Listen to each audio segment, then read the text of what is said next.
students, this is part 2 of chapter 8 class 10 how do organisms reproduce।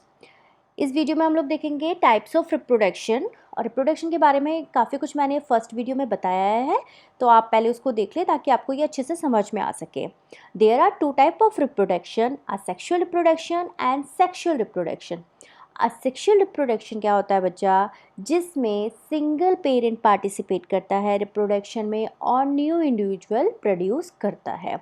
That type of reproduction is called asexual reproduction, and sexual reproduction in which two parents participate करते हैं reproduction में और new individual produce करते हैं। that type of reproduction is called sexual reproduction। अब देखते हैं there are different type of asexual reproduction: fission, fragmentation, regeneration, budding, spore formation and vegetative propagation. इनको एक एक करके हम लोग सबको देखेंगे। सबसे पहले फिजन। फिजन में क्या होता है बच्चा कि it's a type of asexual reproduction जिसमें कि single cellular organism, unicellular organism participate करते हैं और टू या टू से ज़्यादा न्यू इंडिविजुअल्स बनाते हैं।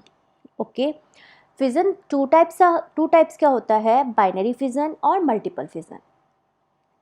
Now binary fission and multiple fission, ये बेटा क्वेश्चन हमेशा इसी टाइप से पूछा जाता है, compare between binary fission and multiple fission. या फिर आपका आएगा कि type of reproduction is present in amoeba, paramecium या प्लाज्मोडियम, इस टाइप से क्वेश्चन पूछा जाता है। या difference between binary fission and multiple fission, इस टाइप से क्वेश्चन पूछा जाता है। डायरेक्ट क्वेश्चन बहुत कम पूछा जाता है कि एक्सप्लेन फिजन या एक्सप्लेन बाइनरी फिजन, इस टाइप से कम पूछा जाता है। इसलिए मैंने इसी फॉर्म में आपके यहाँ पे वीडियो बनाया है ताकि आपको अच्छे से समझ में आ सके और अच्छे से आप एक्सप्लेन कर सको, अपने आंसर को राइट कर सको।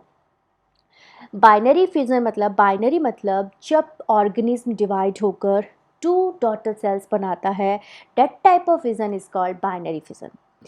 और जब ऑर्गेनिज्म डिवाइड होकर बहुत सारी डॉटर सेल्स बनाता है, that type of fission is called multiple fission.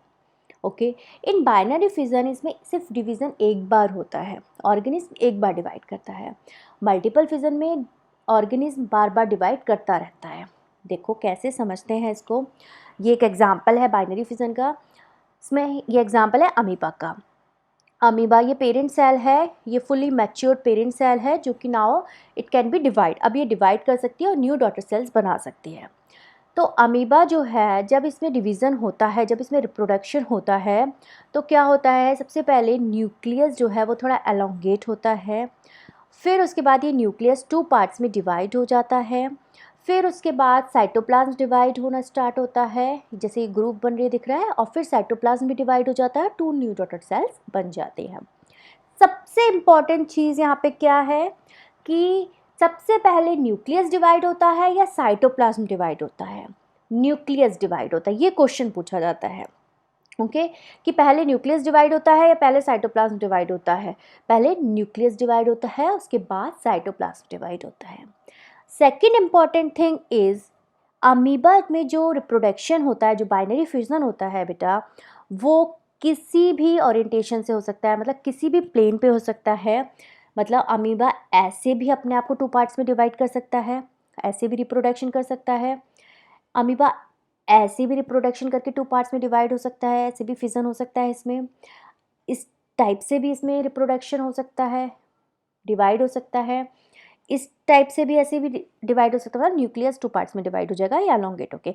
तो ये किसी भी तरीके से डिवाइड हो सकता है, किसी भी तरीके से टू पार्ट में डिवाइड हो सकता है, किसी भी प्लेन पे, किसी भी ओरिएंटेशन पे। कोई पर्टिकुलर ओरिएंटेशन फिक्स नहीं होती है, कोई पर्टिकुलर प्लेन फिक्स नहीं होता कि हॉरिजेंटल होगा, वर्टिकल होगा, ट्रांसवर्स होगा, कोई ऐसा नहीं होता। लेकिन कुछ ऐसे ऑर्गेनिज्म होते हैं जिनमें एक पर्टिकुलर ओरिएंटेशन होती है, एक डिफाइनेड ओरिएंटेशन होती है, जिसके थ्रू ही वो डिवीज़न कर पाते हैं। Division means reproduction, fission. जैसे कि लेस्मानिया। लेस्मानिया एक ऐसा ऑर्गेनिज्म है जो काला अजहर कॉज करता है। It is a type of a fever, flu, okay, जो हमारे इंटरनल ऑर्गन्स को इंजर्ट करता है, इंटरनल ऑर्गन्स पे काफ़ी इफेक्ट करता है।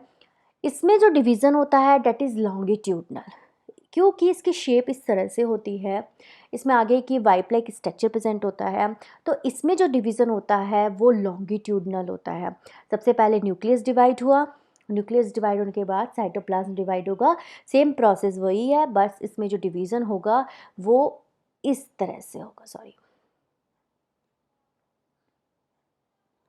वो इस तरह से होगा, बीच में से ये 2 पार्ट्स में डिवाइड होगा, ये इस तरह से 2 पार्ट्स में डिवाइड होगा, 2 न्यू डॉटर सेल्स बनाएगा। तो इसमें ओरिएंटेशन इसका जो है वो फिक्स होता है कि ये किस तरह से डिवाइड होगा। इसी तरह से एक और है पैरामीशियम। पैरामीशियम में भी बाइनरी फिजन में जो डिवीज़न होना होता है वो फिक्स्ड होता है, डेट इज़ ट्रांसवर्स। इसका शेप इस तरह से होता है, इसमें 2 टाइप के न्यूक्लियस प्रेजेंट होते हैं, माइक्रो न्यूक्लियस और मैक्रो न्यूक्लियस। जब ये सेल डिवाइड करनी होती है तो ये दोनों न्यूक्लियस एलोंगेटेड हो जाते हैं, बड़े हो जाते हैं थोड़े से, और इसमें जब डिवीज़न होना होता है तो वो यहाँ से डिवीज़न होता है, बीच में से, ठीक है, जैसे यहाँ मैंने दिखाया ये बीच में से डिवाइड हो गया और 2 डॉटर सेल्स बना लेगा। तो इस टाइप के डिवीज़न को बोलते हैं ट्रांसवर्स। आगे बात समझ में?